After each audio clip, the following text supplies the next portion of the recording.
All right, this is DNS Security, but it doesn't start until 10 after. And I got a few minutes when people are walking in, and I like to use these extra minutes to talk about the news. There's always a lot of news. So we're probably all using ChatGNS and Google Bard and all these large language models, which are very interesting.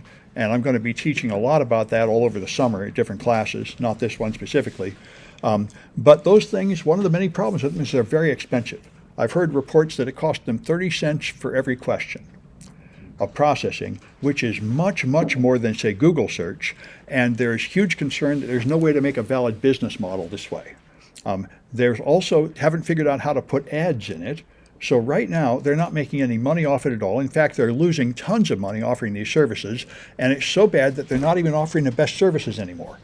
They say the free version of OpenAI is ChatGPT 3.5, which is much inferior to 4, but they can't afford to give 4 away for free. So everybody is, so this may well be the thing that limits it, is the cost. However, when I read these articles, I am unconvinced because I wrote a bunch of hands-on projects where you can run your own completely locally on a normal machine. So I don't understand why they say the processing power is so huge. Now, to train the model, that's a big job. But once you've trained it, to implement it is so reasonable, you can do it on a cell phone. But not the latest versions. Anyway, so that's an interesting concern, and we'll be hearing a lot more about it. So there's a product called MoveIt that is used by enterprise customers, and I don't really understand what it is, but apparently it's quite popular. This sounds like it's affecting a lot of corporations. It has a SQL injection vulnerability that can be used to exploit it, and this is turning out to be a big problem. So a lot of companies are suffering from that right now. A thing to be aware of. And let me adjust this to match the streaming stuff. All right. All right. Only part of my screen is being streamed, but anyway. We will cope. All right, so I say one thing that's amazing about this is Rapid7 has done research, and they've discovered that MoveIt keeps good logs. It makes a Windows event log file, so you can see what was stolen. This is not common. In attacks like the SolarWinds attack and other ones, and the OpenSSL attack, Heartbleed, one of the huge problems is there was a vulnerability, you could have been hacked, and there was no way to tell what was stolen. But in this case, there is a log that tells you what files the bad guy stole. So that's very nice to know. So Apple had a conference, and they announced this thing.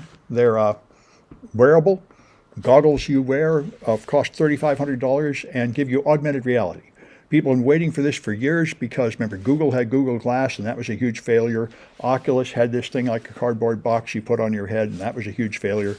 People thought Apple might be the first company to do it right. Everybody in the industry for the last decade has said wearable computing is the future as soon as somebody makes a wearable that is good enough. And so if this thing comes down in price, maybe this will be it. Apple has been pretty successful in the past. So they say it's wonderful. The people have tested it. They say it's you just see these Apple icons. You just look at it and picks that up as a mouse click. You can open your mail, open a browser, open chat, and have it just in the world in front of you. They say it's so good that you'll use it instead of a monitor. You won't even have a monitor. You'll just wear this thing, and the whole world is your monitor. And you can still see the real world, too. So you're not like disoriented and getting sick like you do with the other one. So it sounds good if it was cheaper, and we'll see.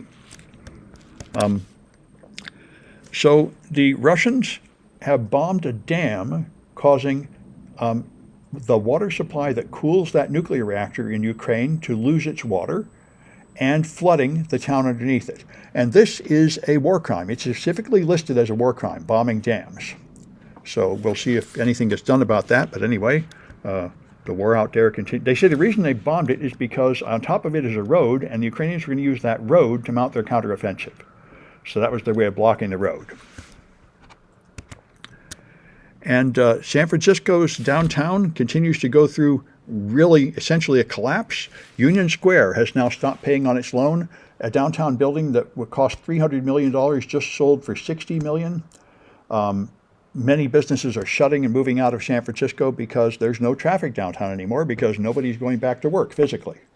I think is probably affecting a lot of other towns too. But the old business model of San Francisco used to have a population that went up by 2 million every day, 750,000 permanent residents, and 2 million people would commute in and leave every day to go to work. And that was the source of tax revenue and business and hamburger shops and just everything. And that has totally not come back. I know they talked about the revenue here. They said this one location before the pandemic was 13% of their revenue. Now it is 3% of their revenue.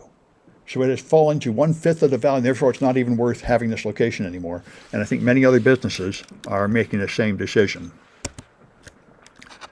So this one is more AI. So somebody made a deep fake of Putin saying the Ukrainians are invading, they're taking over a bunch of our territory, everybody has to evacuate and flee, and I'm making a general mobilization to raise soldiers all through Russia.